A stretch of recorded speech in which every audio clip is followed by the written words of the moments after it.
This is problem 655. It's on page 275. A piston cylinder device contains 1.2 kilograms of nitrogen gas at 120 kilopascals and 27 degrees Celsius. The gas is now compressed slowly in a polytropic process during which PV to the 1.3 equals a constant. The process ends when the volume is reduced by 1/2. Determine the entropy change of the nitrogen during this process. So it's a piston cylinder device. There's nitrogen in it. The mass of the nitrogen is 1.2 kilograms. Initial pressure, 120 kilopascals. And initial temperature, 27 degrees Celsius, which by the way is 300 Kelvin. The boundary work is done and the gas behaves as a polytropic gas. PV to the 1.3 equals a constant. And finally, state 2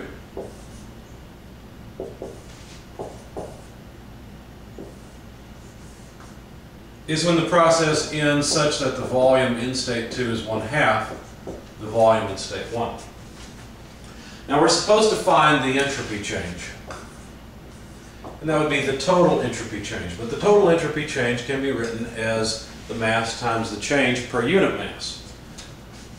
Now since this is a gas, we'll have to decide. There are two equations we can use. Both of them involve the ratio of temperature, but the one involves a ratio of volumes, the other one involves a ratio of pressures. The one that's most convenient to use is the one that's based on what we have, which is a ratio of volumes. So I'll write down the equation. There's the mass pulling it down. But the change in specific entropy is the constant volume heat capacity, or the average constant volume heat capacity, times the natural logarithm of the temperature ratio plus R times the natural logarithm of the volume ratio. So the volume ratio is easy. Getting the gas constant and heat capacity for nitrogen is easy. We're given the mass. The only thing we need to do is find the temperature in state 2. Now we could try to use an energy balance. The problem with an energy balance is that we're not told how much work occurs. Now we could use this equation here to find out how much boundary work occurred, but there's an easier way. Because what we were given is something that is pretty straightforward. The ideal gas law says that PV equals MRT, and of course this nitrogen is going to behave as an ideal gas. Now the mass and gas constant are constants, those are fixed. So if you divide out the temperature, what you notice is that the ratio of PV over T is a constant. So P1 V1 over T1 equals P2 V2 over T2. Now most of the time this won't work. But the reason we can use the ideal gas law rather than an energy balance in this particular problem is because so much information has been given. Notice we've got a relationship between pressure and volume. We also have the initial temperature, and so we can get at the final temperature T2. In fact, let's begin with the isentropic equation. PV to the 1.3 equals a constant. That means P1 V1 to the 1.3 equals P2 V2 to the 1.3. And so we can rearrange this and say P2 over P1 is V1 over V2 to the 1.3 power. I noticed in my solution when I wrote this down, I wrote V1 over V3. The V3 doesn't mean anything. I need to fix that and re-upload this problem. Anyway, if we rearrange this equation, we can say T2 over T1 is equal to P2 V2 over P1 V1. Okay, so notice this P2 over P1 can be substituted from the isentropic equation. So basically putting these two equations together, what we find is that T2 over T1, which is really what we need, okay, T2 over T1 is equal to P2 over P1, which we will write as V1 over V2 to the 1.3 multiplied by V2 over V1. Now, the rules of exponents say, well, this is just basically V1 over V2 to the -1. So if you have x to a power times x to a power, all you have to do is add those two powers together. So this means that T2 over T1 is equal to V1 over V2 to the 0.3 power. Okay. Now, by the way, V1 is twice V2. That's what this equation says.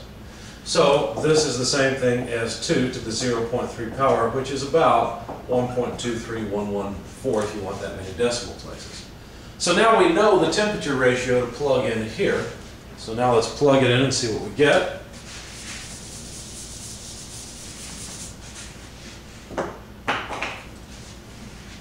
So 1.2 kilograms for the mass times the heat capacity of nitrogen, which if you look that up, I found it's 0.743 kilojoules per kilogram per Kelvin. We need the natural logarithm of the temperature ratio, T2 over T1, but we just showed that that's the natural logarithm of 1.23114. We need the gas constant for nitrogen, which is 0.2968 kilojoules per kilogram per Kelvin. And then we need the natural logarithm of V2 over V1. V2 is less than V1, so that's just 1/2, and I just barely made it on the board. Okay, so our units will be kilojoules per Kelvin in both terms, and it comes out to about negative 0.0615 kilojoules per Kelvin. So there was a change in entropy. The entropy of the nitrogen actually decreased. Okay, now you might wonder, well, what does that mean? Does that mean that entropy was somehow destroyed? Actually, no. Entropy cannot be destroyed. Entropy is generated, and once it's generated, it's there. It can't be changed. It's kind of like saying that if you put a drop of dye into water, it's going to mix. You can't just unmix it. And if you do manage to unmix it, you have to mix something else somewhere else more. Now, what happened here? Well, there's all kinds of interesting things you can do with this problem. I would suggest you try a couple of things. For example, you know the volume change, you know that this is a polytropic process, so you should be able to use the polytropic equation to calculate the boundary work. If you calculate the boundary work, and of course you calculate the temperature in state 2, which you can do, right? In fact, it's pretty straightforward. You can get the temperature in state 2, you can get the boundary work. These two things basically tell you how much energy came in. The temperature will tell you how much energy change there was in the account balance, and then there must have been some heat transfer out. It's that heat that carried entropy out with it. And you should try this and try to calculate the magnitudes of these things, because you can't get them in this problem.